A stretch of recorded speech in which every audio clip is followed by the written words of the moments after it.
All right. Good morning, everybody. Today is Tuesday, December 8th, 2015. And this is Before the First Cup with Jules here on UCY.TV. Happy Tuesday, everybody.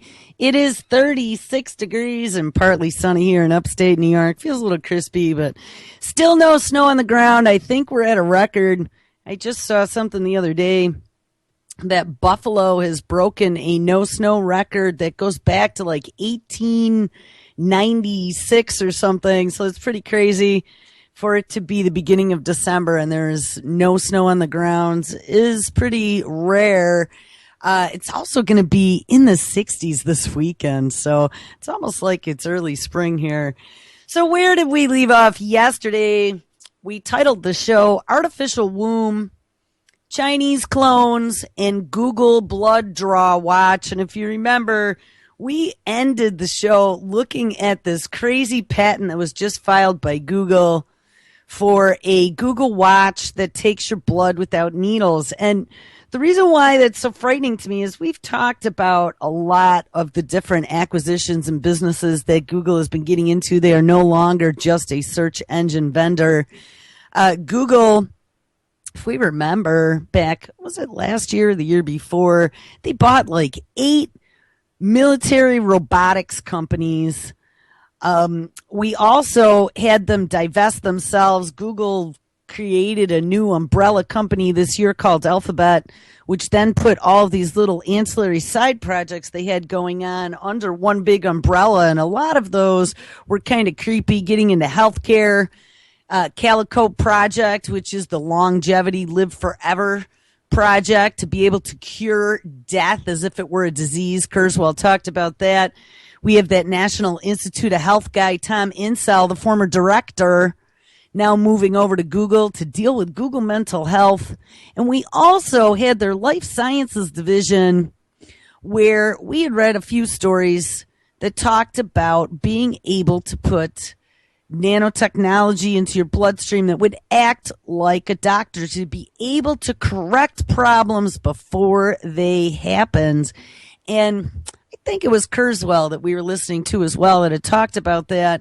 One of the things that they had suggested is that at some point you'll have a device on your wrist that'll be able to take your statistics and determine whether or not there are any issues going on inside of you. Well, this Google Watch, I'm assuming right now, I saw that there was a contact lens that came out not too long ago that they were touting as it was taking readings from the liquid in your eye. It would be able to tell you what your bodily sugar levels were, and they were going to be selling it for diabetic patients. So I'm assuming that this is going to be something similar, but think of this is more than like eye liquid. This is now being able to take samples of your blood. And when we remember that Google's co-founder, Sergey Brin, is married to the woman who is the CEO of 23andMe. I think her name was Ann something.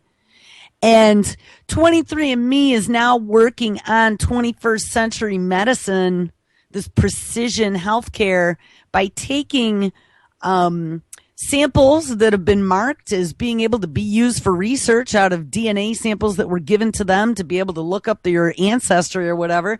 They're now going to use those samples in research to be able to develop drugs and cures based upon DNA. So when you put all these little pieces together, this definitely, the Google Watch that can take blood samples, sounds a little more ominous. Now, we discussed yesterday, too, my health insurance plan is offering for the first time ever for $5.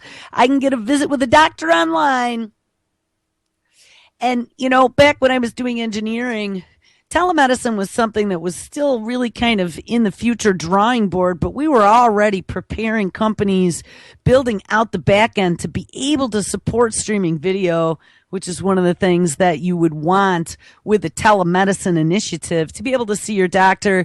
Your doctor could be sitting in one central location, and it doesn't matter where. It could be in Bangalore for all you know, and be able to see the patient and get statistics. So being able to get statistics, they can take oxygen readings, the little thing on your finger. I'm sure if they haven't done it already, they'll be able to give it a USB interface and collect stats off of that. They might be able to have you breathe into something and be able to take some sort of, I don't know, I'm sure in your breath there's readings, there's molecules of, things you've eaten or things your waste product out of your breathing. I don't know what they would call it, but I mean, there's lots of studies now where like animals can detect cancer just by smelling you. So I'm sure that they're going to have a lot more of that in the future, but being able to take direct samples of your blood, analyze them, and I didn't pull the story up, but I did have another story about a quick analyzing solution that DARPA has been working on. And what a dummy, I'm not even on my own page. Good morning. Need a little bit more coffee. But yeah, DARPA has this little device that can do rapid diagnostics, and it was within a half an hour, I believe. And they were saying, of course, that was going to be used in the field in the case of the coming pandemics. And don't think that there won't be. All this healthcare stuff is out there and it's still kind of in the fringes, but I'm going to predict there's going to be some big bio calamity that is going to pull the trigger for all of this to become commonplace. And of course, it'll be wonderful. Oh, here it is. Of course, it'll be wonderful because the new technology will save us from the dangers, and it'll be accepted, just like the militarization of everything that's been happening. Yeah, here it is, a cheap disposable device for diagnosing diseases.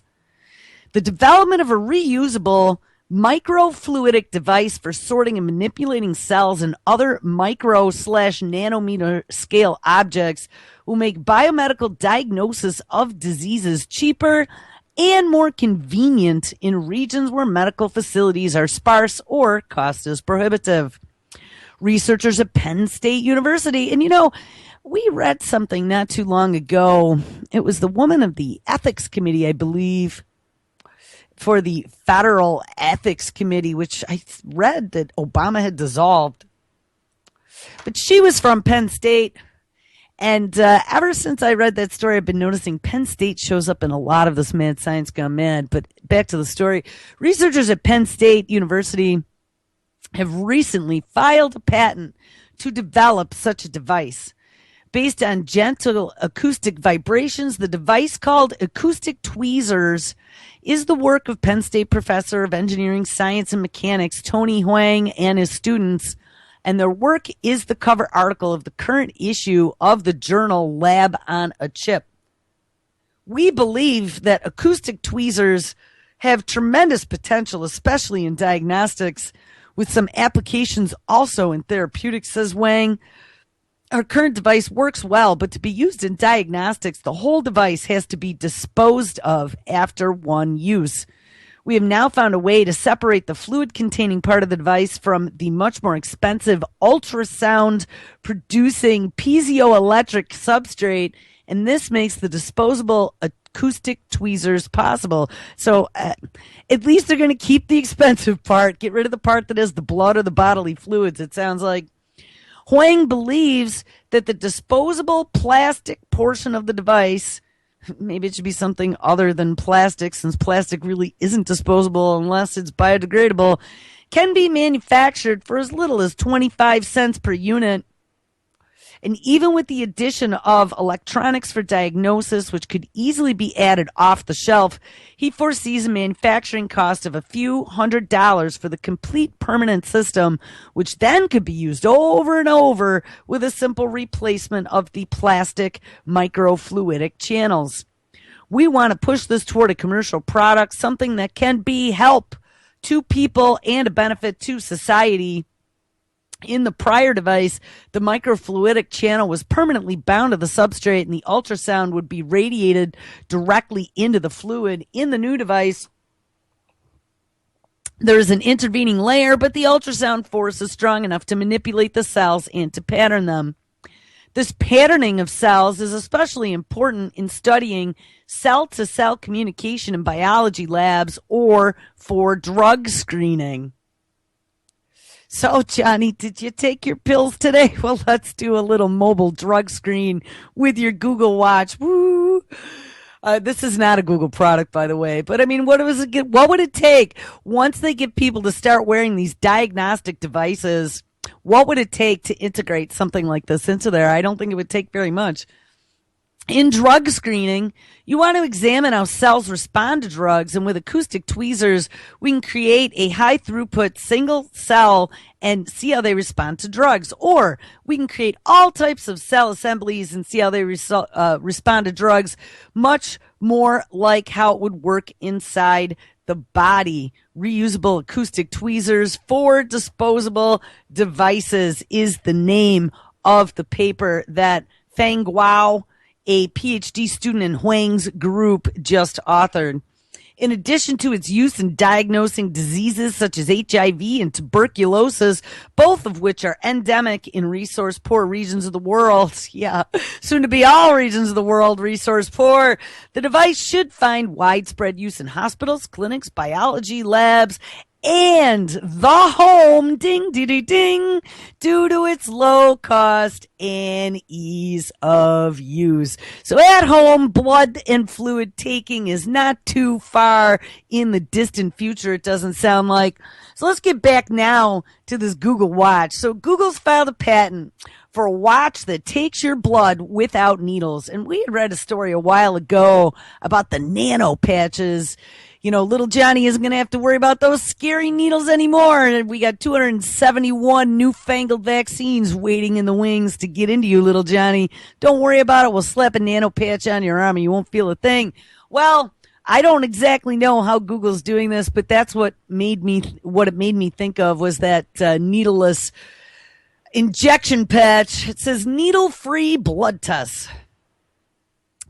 Google has filed a patent for a smartwatch that can take small samples of your blood without the use of needles, and it could, of course, help diabetics more easily monitor their blood glucose levels throughout the day. I told you, that little pinprick in the end of your finger, maybe the first time it hurts, but after the 100th time, you don't even feel it. Currently, diabetics need to perform a finger prick and use a blood glucose meter multiple times a day to make sure their insulin levels are under control. But based on the limited information we have so far, Google's new smartwatch-like device looks poised to replace that system with something less painful and more automatic. Yes, ding, it's just going to take your blood at set intervals without your intervention. Oh my God. Given that the invention is still in its patent phase, Google is remaining tight-lipped about exactly how this device is going to work or what it might be used for or even when or if it gets made. So, put on a worrying seatbelt. It might not happen, but I'm going to guess that it will. If I rolled the dice and had an investment to make, I probably would say that this is coming. But it has provided a little bit of insight into the process. The patent application reveals that the device first sends an, quote, abrupt surge, unquote, of gas into the barrel containing a microparticle. And I just wondered what that microparticle is. Is it a chip of some kind? Or is it just some sort of particle that'll puncture the skin? And when it punctures the skin, so maybe it is, to produce a small droplet of blood, this blood is then sucked into a negative pressure barrel where it can be used for further testing. And such an application might be used to draw a small amount of blood, for example, for a glucose test, writes Google in its application. From the diagrams released with the patent, it looks like the device is a little tube that's stored in the chunky watch-like device that you can see above, which there's a picture in this article. Can you say, hello, 80s design? And then it is removed and used when the patient's blood needs to be taken. Although diabetics, so it looks like for now the patent is you got something on your fingertip that has like a suction cup, I guess, and it's inside this little watch. Although diabetics aren't specifically mentioned in the patent, it doesn't take a tech expert to read between the lines and get an idea of the intended target market. It also isn't the first time that Google has actively targeted diabetics with its inventions. Oh, so it was Google with the smart contact lens. Just last year, a research team at Google's Life Sciences division announced that it was developing a smart contact lens that'll be able to monitor blood glucose levels. And another group is also working on a disposable bandage-sized glucose monitor. And yeah, I'm going to give you a heads up. Never put anything that has anything to do with Google into your eyeball. Okay, your eye has a direct connect optic nerve to the brain. I would never get Google that close to my brain, especially knowing what I know. It's a pretty sensible business move for the company, with 1 in 3 U.S. adults projected to have diabetes by 2050 if the current trending continues. Yes, it's all that glyphosate in our food. And, let's just stop for 1 second talking about this current trending. 1 in 3 adults with diabetes by 2050. The United States is one of the only countries that has just free out carte blanche, anything and everything, get rid of labeling, and GMO's been in our food for 20 years, we discovered. But I just saw that there's a GMO company in China. They make GMO products, and I don't know, I didn't really read too much in depth about them, but the interesting thing is that China has a moratorium on GMOs in their food supply. Now, even though they're doing like cloning and crap in their labs, their people, according to the story, are not eating it yet. And so this Chinese company is actually going to come to the United States and set up shop here to be able to peddle their GMO wares where it is more GMO friendly. I mean, can you even believe that? Origin Agritech is their name. Is the latest, I don't know what this is. All right, let's go. Is the latest Chinese agricultural biotechnology company to seek its fortune overseas as a means to get around local bans on genetically modified produce as it launches itself in America. Though Beijing has encouraged significant investment in GMO research, it is yet to approve any major food crops for cultivation in the country. Now, that's got to tell you something. China's not using GMO. I also just saw Putin came out. He is going to become, and he wants to become, the world's largest producer of non-GMO food. I mean, talk about a shifty, not shifty in a bad way, a shifty in a good way move to be able to position yourself to make bazillions of dollars as the world is pushing back against this takeover of our food system, and our government is just allowing it to happen. Anyway, so this Chinese company, Origin Agritech, is coming to the USA. They intend to begin operations next year in 2016 in America, whose market is well accustomed to GMO production, according to details logged with the Securities and Exchange Commission. Its chief financial officer, James Chen, told Reuters that it is currently deciding on which strategy to take. Since it began in 2005, Origin has invested more than 300 million renminbis, which is 46.9 million US dollars in biotech, and has listed in America to get on the stock exchange. Its most advanced product is a corn, like we need more, with 2 traits that resist pests. And if it enters the American market, it will find it dominated by agrobiotech giant Monsanto. We think the technology has fundamental value. Farmers are looking for alternatives to current products. The company is most likely route to market would be finding partners interested in licensing its traits to stack alongside others. So it's going to sell its genetic modifications to other companies to put into their genetically modified products, it sounds like. Though it would need regulatory approval to do so, which could take years, alternately, Origin could set up a standalone business unit within the United States as well. This is not the first company to look away from China in a bid to circumvent domestic GMO regulations. China National Chemical Corp also earlier this year attempted to acquire a Swiss-based Syngenta for its biotech pipeline, though this ultimately failed due to regulatory concerns. And I had heard that Syngenta was in negotiations with someone, and now they're talking about cutting a deal with Monsanto and changing their name. We looked at that as well, and setting up their headquarters instead of in the United States, putting it in Europe. So, all right, we're going to hop off of that. I just thought I would share that with you. Chinese agrobiotech to compete with Monsanto in the United States. That's even worse than Chinese chicken. But hey, what's even worse than all of that is Google being in the life sciences and making a device potentially here in the future that's going to be able to take your blood and do remote diagnostics. So anyway, it's a pretty sensible business move for the company, with 1 in 3 U.S. adults projected to have diabetes by 2050 if the current trends continue, according to the CDC.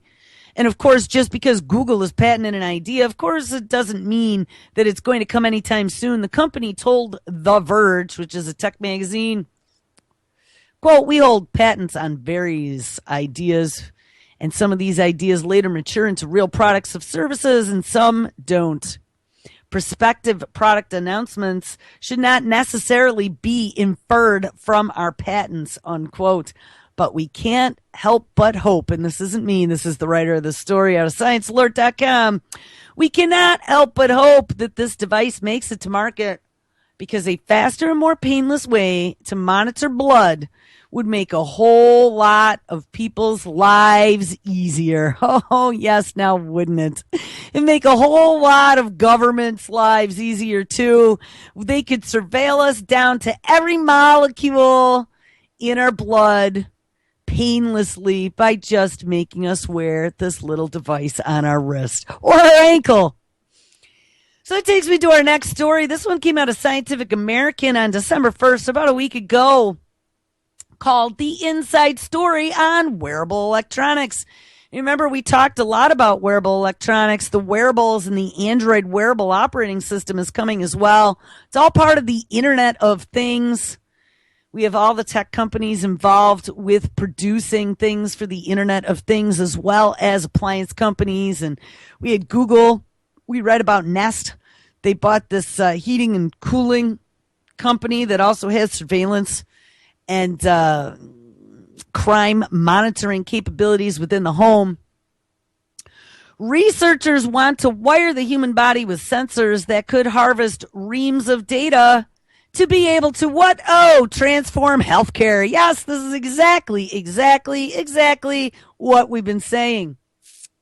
And of course, Obama says precision medicine is going to be our next big economic boom.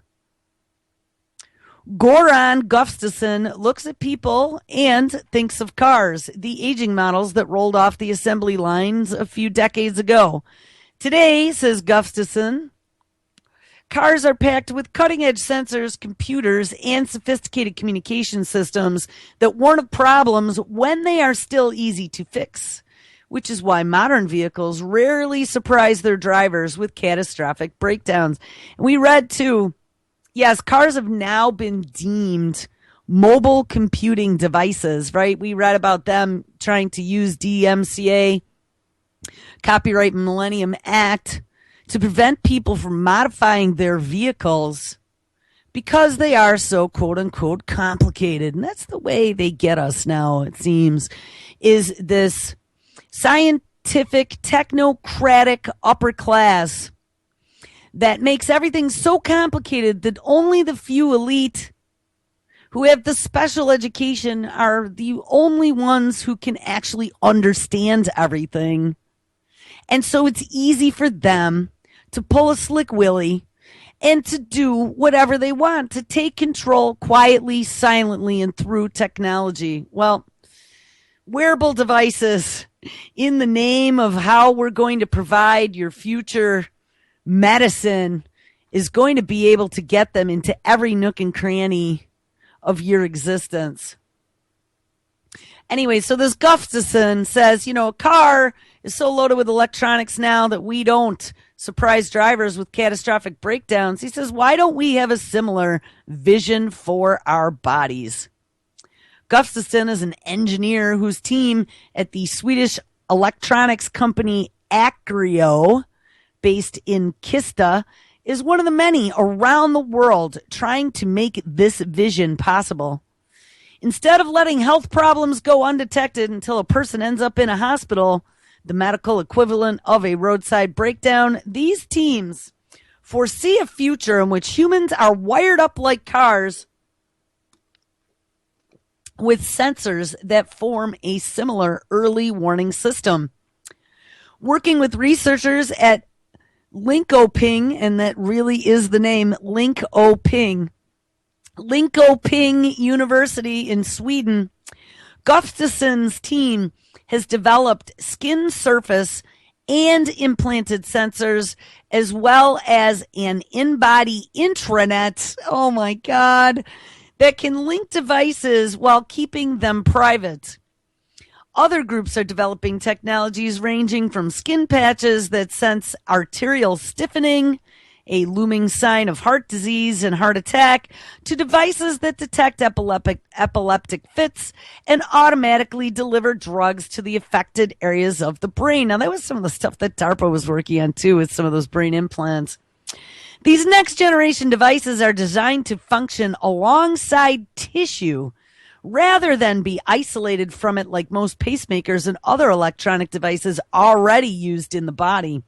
But making this integration work is no easy feat, especially for material scientists who must constantly shrink circuits radically, making flexible and stretchable electronics that are imperceptible to tissue, meaning that your body won't form a big ugly cyst around it, finding it as a foreign invader. So they're going to try and slip this stuff in without our body recognizing it, in which devices monitor and treat the body day in and day out.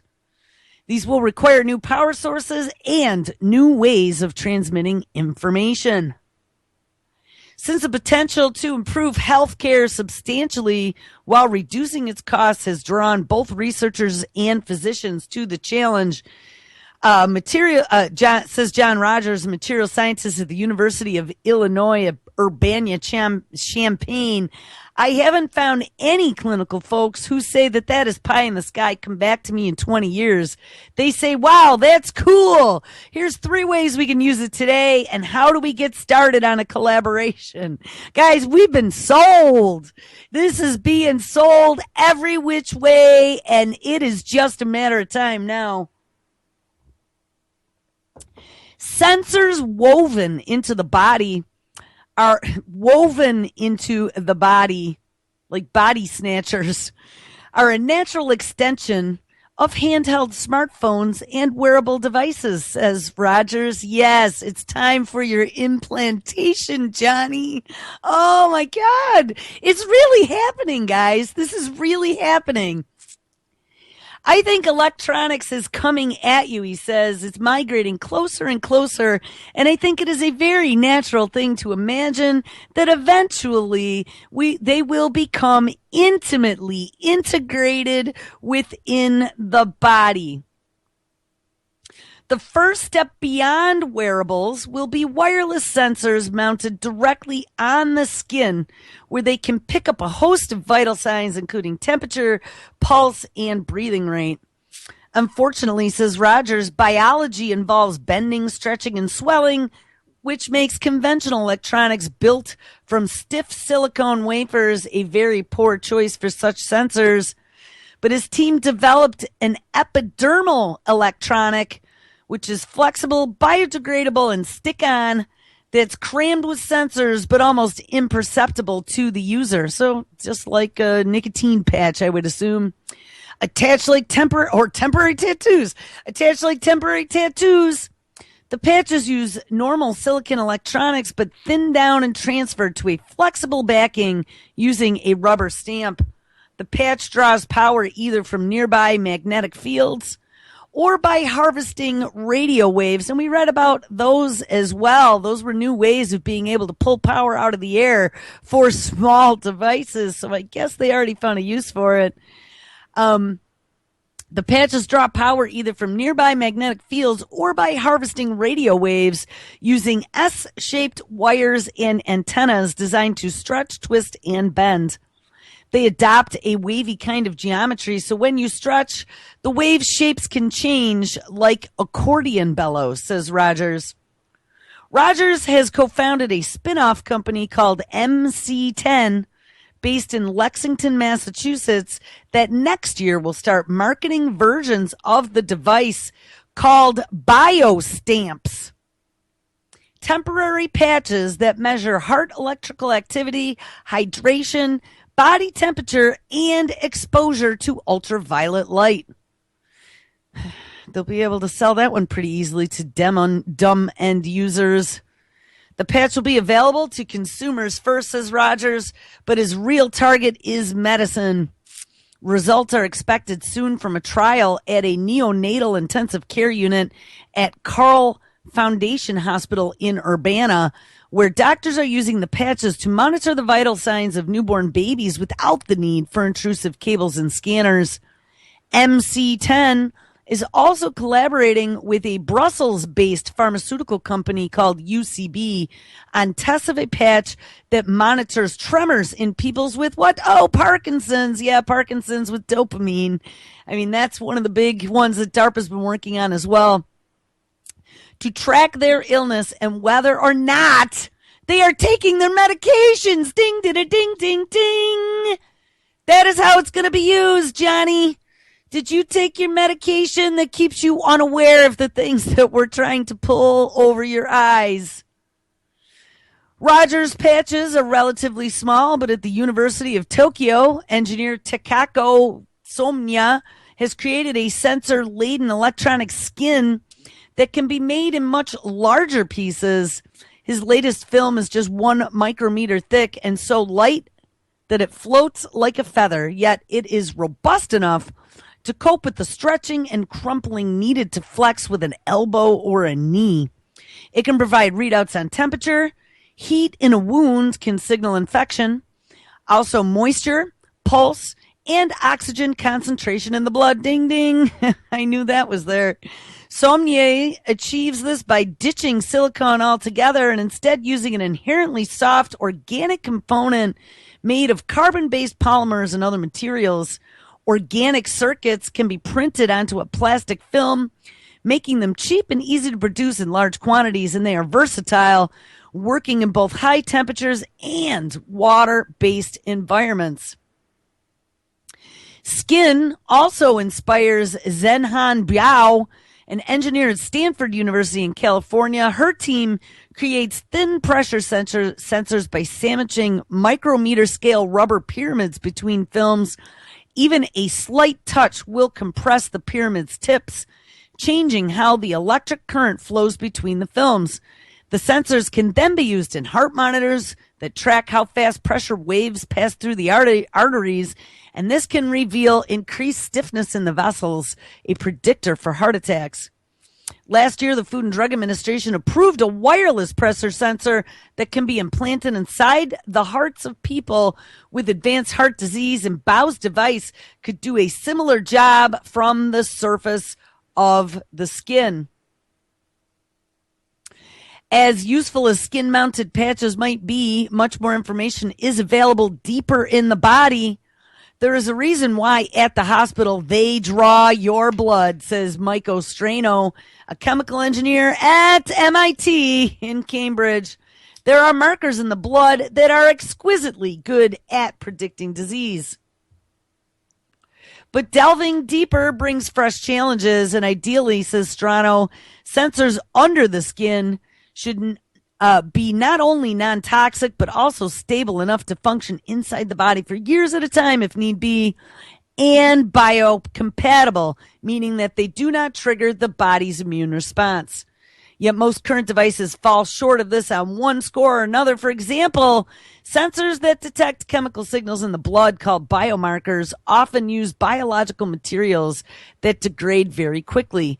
This is a severe limitation for advanced real-time sensors that are currently being used to monitor glucose in people with diabetes, says Toronto. Hence, I'm going to say Google's patent application.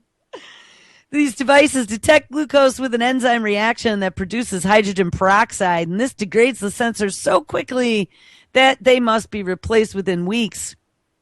To get around that, Strano's lab, he must be working on something too, has developed a synthetic long-lived detector material that can be mixed with water-based gel and injected under the skin like a tattoo. Oh, the quote-unquote ink for this tattoo. How disturbing is this?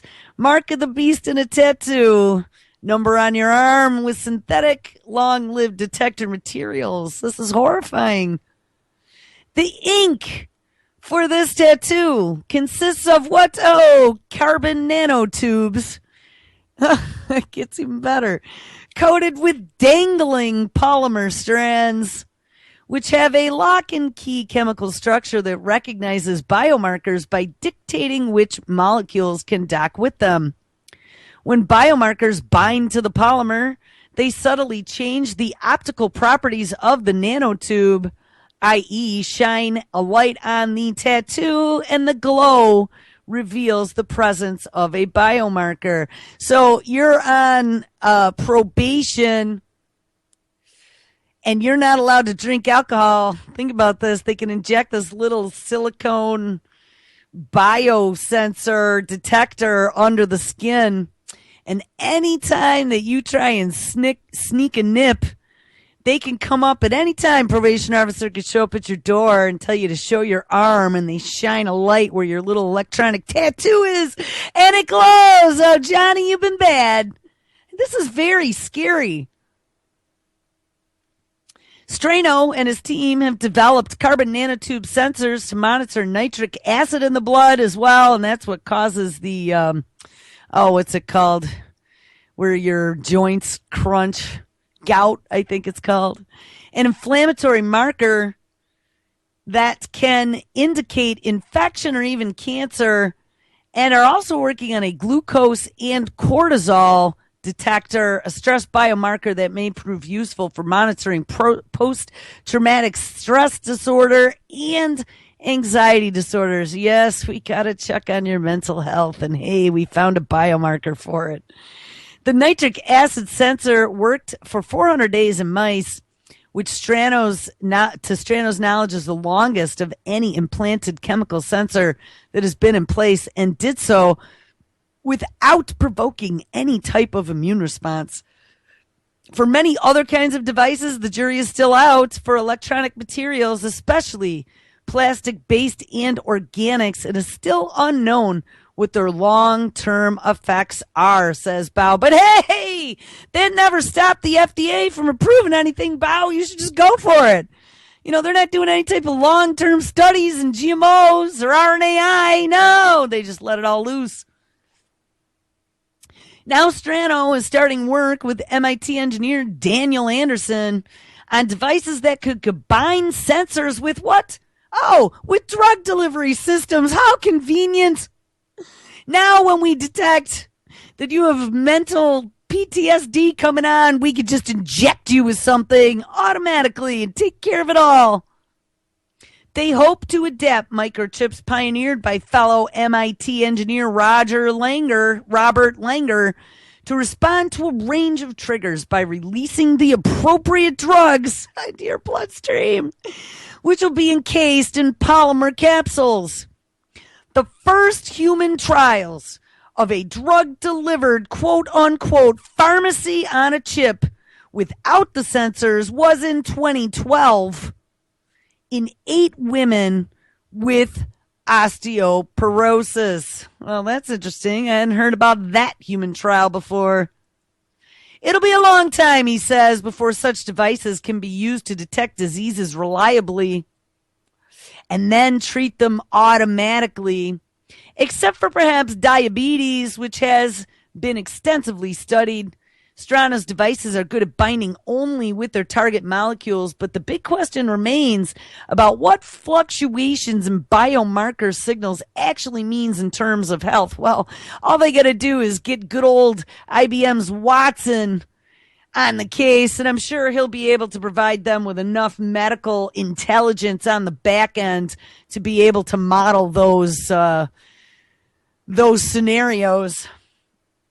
So his team is modeling biomarkers in the body to help to decide where the sensors need to be and how quickly it should react to give useful information. Often you need to rely on many different sensory parameters to make a decision. It is not enough that one chemical is overexpressed. Some researchers' targets still lie deeper in the body, and for them, flexibility and biocompatibility are even more important. If a rigid sensor rubs against a moving organ, such as the heart or the brain, in which the cells shift slight as the animal breathes, the body will quickly surround it with a wall of scar tissue. And if the sensors move relative to the organ, the result will be unreliable in any case. Bioelectronics engineer George Malarius at the École Nationale Supérieure des Mines de Saint-Étienne de Gardelian in France, I don't know, and his colleagues are among those developing flexible replacements for the relatively rigid sensors currently in use to track distinctive electrical patterns in the brains of people with epilepsy or Parkinson's disease. We already read, this is some of the DARPA stuff. They were stretchy electronics implantable in the brain that could then give, with the push of a button, a dose of medication. That's already in the works. And remember, they sprinkle funding money at all these universities. DARPA does not do it on their own. They use quote-unquote contractors. Made of organic conducting polymers, these flexible electronics respond to chemical signals, which are the flow of ions that generate the electrical patterns. This not only increases sensitivity, but lets researchers interface with biology in a wholly different fashion, he says. Interfacing with biology. The team's latest device, tested in rats as well as in 2 humans undergoing surgery for epilepsy, has detected the firing of individual neurons. And if the process is reversed, the sensor then can be used to deliver drugs. Ding, ding, ding. Devices known as organic electronic ion pumps respond to an applied voltage by forcing drugs, small charged particles, out of a reservoir. And working with the group at Linkoping University and the French National Institute of Health and Medical Research Facilities in Marseille, Malarius' team is coupling his epilepsy sensor to an ion pump that responds to seizures by releasing epilepsy drugs into the correct part of the brain. Bergen and the Linkoping team have used similar techniques to develop a pacemaker for pain that delivers analgesics directly to the spinal cord. Oh my God.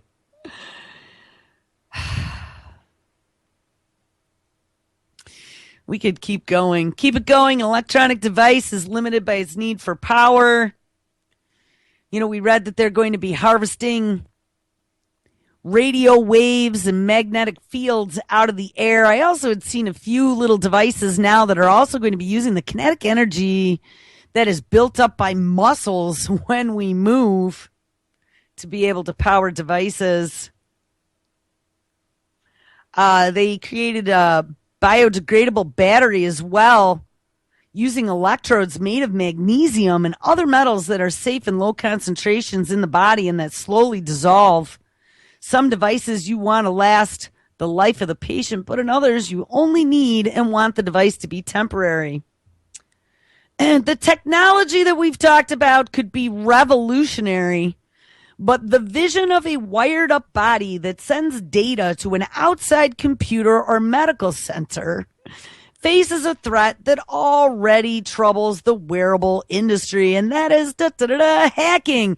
And hey, to those of us that are all savvy to that, what worries me even more is who's going to be looking at that data and what are they going to be doing with it?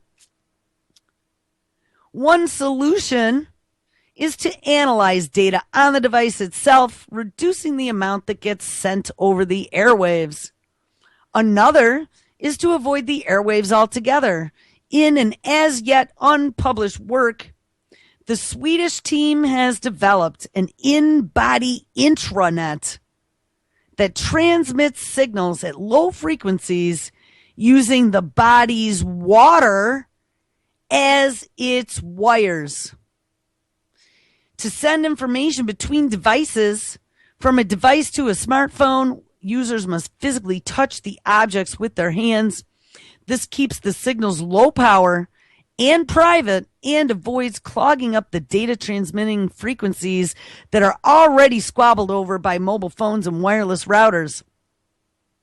It is only transmitted and exposed within your body, adds Bergen, who says that the system can already exchange data between electronically labeled objects that are throughout the body to a smartphone and will soon integrate on skin sensors. However good the devices are, pioneers of new materials will also struggle against the tide of medical regulations. Yes, those pesky medical regulations, which the 21st Century Care Act will make sure they get rid of. That, along with the concerns of chemical suppliers who are afraid that failing devices could leave them vulnerable to lawsuits. Well, hey, Congress, let's just get rid of any and all lawsuits being able to be waged against any of these biopharma companies. And we could take care of that as well, like we did with vaccines.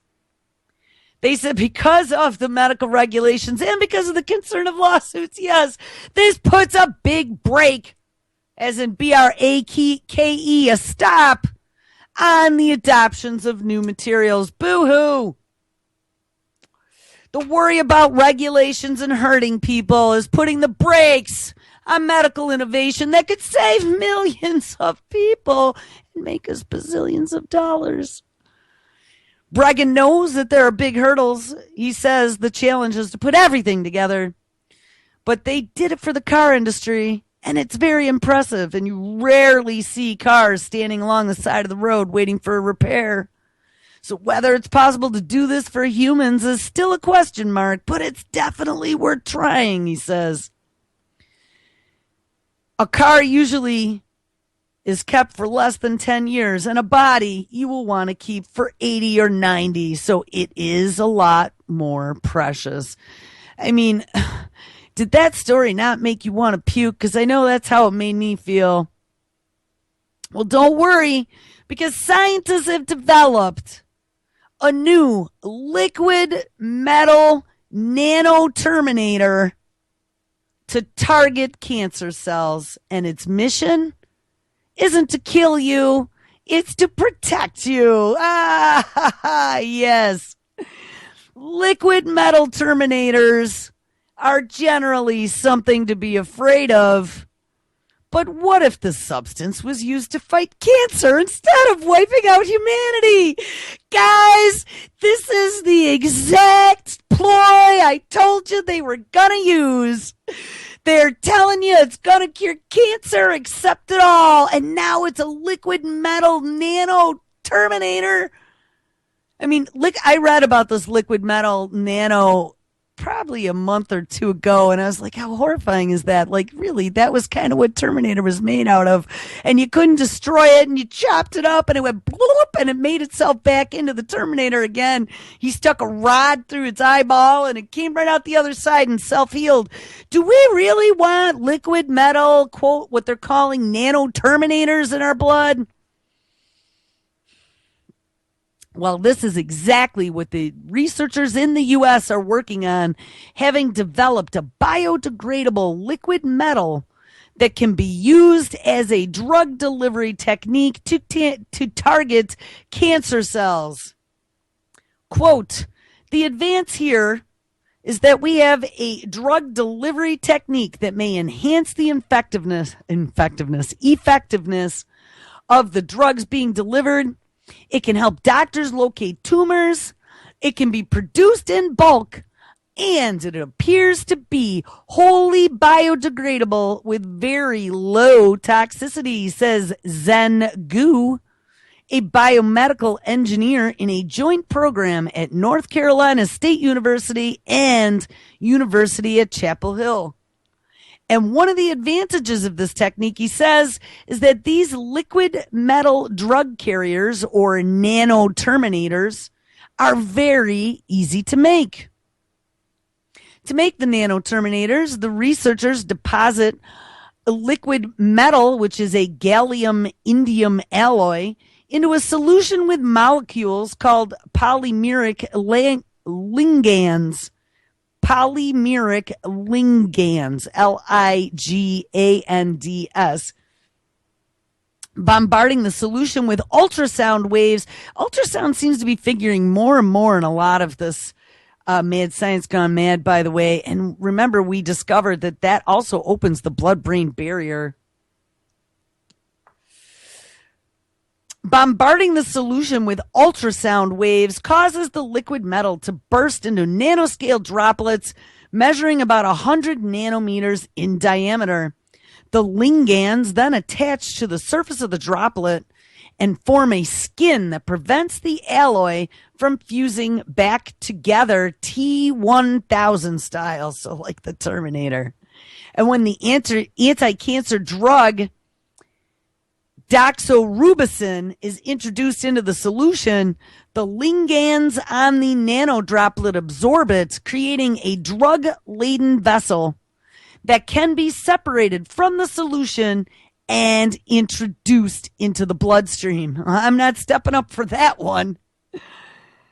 But that's not all. An additional type of ligand that attaches to the nanodroplet can also effectively seek out and target cancer cells by making receptors on the surface of the cell latch onto and ultimately absorb the nanodroplets, which ends up releasing the doxorubicin inside the cancer cell. Hasta la vista. Ha ha ha. When inside the cancer cell, the liquid metal reacts with the cell's acidity and releases gallium ions, which actually boost the performance of the doxorubicin while simultaneously degrading the metal.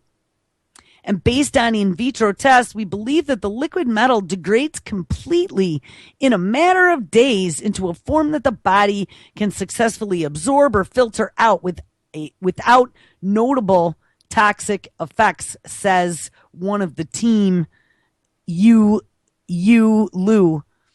The researchers' findings, published in Nature Communications, detail how the nanoterminators were more effective than doxorubicin alone in inhibiting the growth of ovarian cancer cells in testing on a mouse model, and the team intends to continue the research, first with larger animal studies before hopefully moving on to clinical trials with people. This was a proof of concept study, but very encouraging.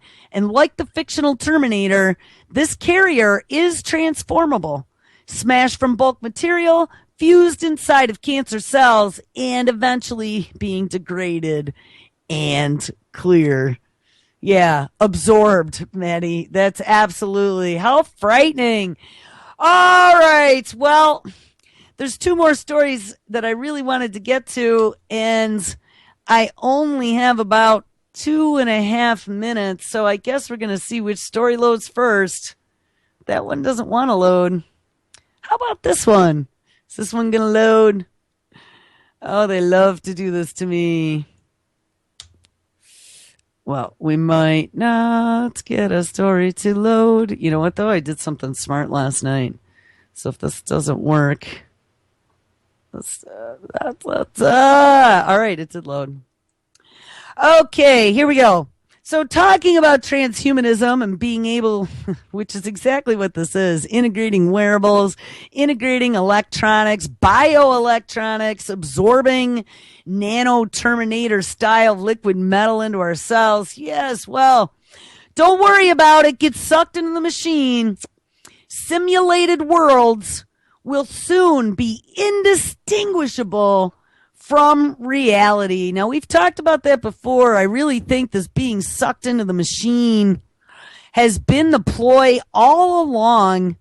And I think it's a lot of what is wrong with society today. They cannot tell the difference between reality and fiction. And that is a lot of this reality television, video games. And as things become more and more realistic, they really don't know what's real and what isn't. It's very easy to tell them what the truth is. It's it's easy for them to eat up the propaganda that's being pumped out on the boob tube because the boob tube is more realistic than what's going on around them. Simulated worlds will soon be indistinguishable from reality. The technological singularity, ding, ding, ding, is a hypothetical moment in the future when artificial intelligence becomes indistinguishable from human intelligence and capable of creating smarter iterations of itself. And we already saw that with those robots building robots where they had evolution happening. So that's a frightening thought, and that is not a theory. Apply the same general idea, though, to simulations, and you get the simulation singularity, when a simulated world is indistinguishable from reality. This was the theme of a talk this week at London's Digital Shoreditch Festival by engineer Andy Fox, who works for a global simulation software company, Bohemia Interactive Simulations, and is director of tech and training company Think. Will there be a world where the simulation may just be as good as the real world, he asks, or could it even be better than the real world? And guys, this is the dangling carrot. This is how all this crime is happening without people standing up and saying, wait a second, they are being sucked in already, and now the last nails of the coffin. This is going to usurp our reality.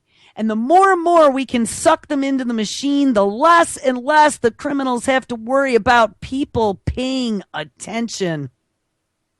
He says, in a sense, I think that in some regards, this is already happening. Fox said in an interview, if people's minds are already accepting a simulated world as real somehow, then we could perhaps consider that we've already reached the tipping point. And I would agree. Fox showed examples of driving simulators from a game that were nearly visually indistinguishable from real life footage. And I mean, I really think that this is where we're going to have to pick up tomorrow. All right, guys, make sure you stick around because it is Tuesday. Mr. Kevin Blanche is up next. We have Ron live with Game On tonight at 7 p.m. Eastern. Our Interesting Times with Tim Kelly at 8, live at 9 p.m. Eastern, primer time with Michael and Nick at 10. This week's Geoengineering Watch with Mr. Dane Wigington.